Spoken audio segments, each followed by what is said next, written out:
Lalu skenario berikutnya untuk kedepannya, untuk memenangkan satu putaran ini dengan modus mengerahkan kepala desa beserta aparaturnya untuk memenangkan paslon tertentu melalui cara di desa-desa yang minim pengawasan, kepala desa meminta warganya untuk tidak perlu datang ke TPS.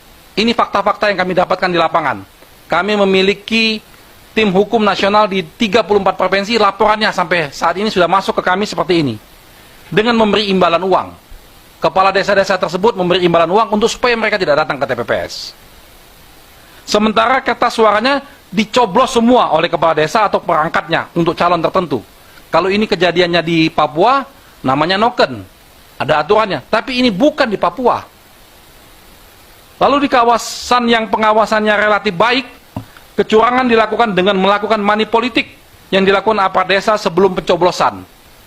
Pembagian uang secara masif dilakukan oleh kepala-kepala desa ini. Lalu potensi kecurangan juga berpotensi dilakukan oleh KPPS dengan berbagai modus. Misalnya, memobilisasi massa yang tidak punya hak pilih untuk memilih, penggembelungan atau pengurangan suara, dan sebagainya. Lalu, ini juga sudah modus yang sudah setiap pemilu dilakukan, ini akan dilakukan lagi, yaitu melakukan pertukaran kotak yang berisi hasil pemungutan suara dengan kotak hasil suara manipulasi untuk memenangkan calon tertentu.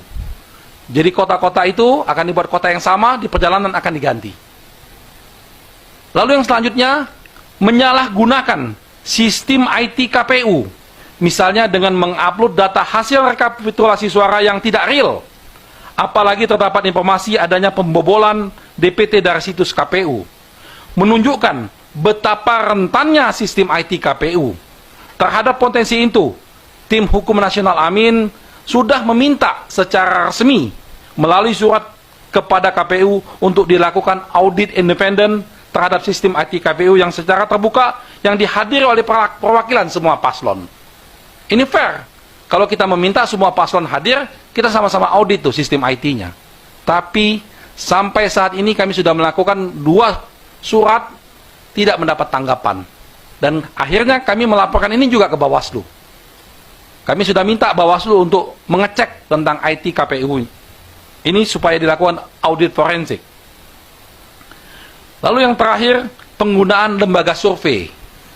Ini mohon maaf, ini harus kami sampaikan bahwa penggunaan lembaga survei untuk mengumumkan quick count atau exit poll yang tidak valid untuk memenangkan calon tertentu. Sementara pada saat itu proses penghitungan suara di TPS masih berlangsung. Hal ini akan mempengaruhi psikologi saksi dan masyarakat umum.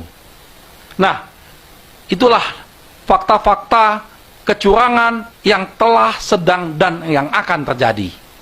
Untuk itu, kami menghimbau khususnya kepada pelaksana-pelaksana kecurangan di lapangan. Ini yang di lapangan. Kalau yang otaknya nggak bisa kami himbau karena sudah tujuannya. Tapi yang di lapangan, sadarlah bahwa kalian hanya diperalat. Nanti ketika menjadi masalah hukum, terjadi sesuatu, kalian yang akan kena. Baik itu kepala desa maupun KPPS yang ada di lapangan, masih ada kesempatan kalian untuk tidak melakukan kecurangan. Besok kami doakan ada terbuka hati kalian untuk tidak melakukan hal-hal ini.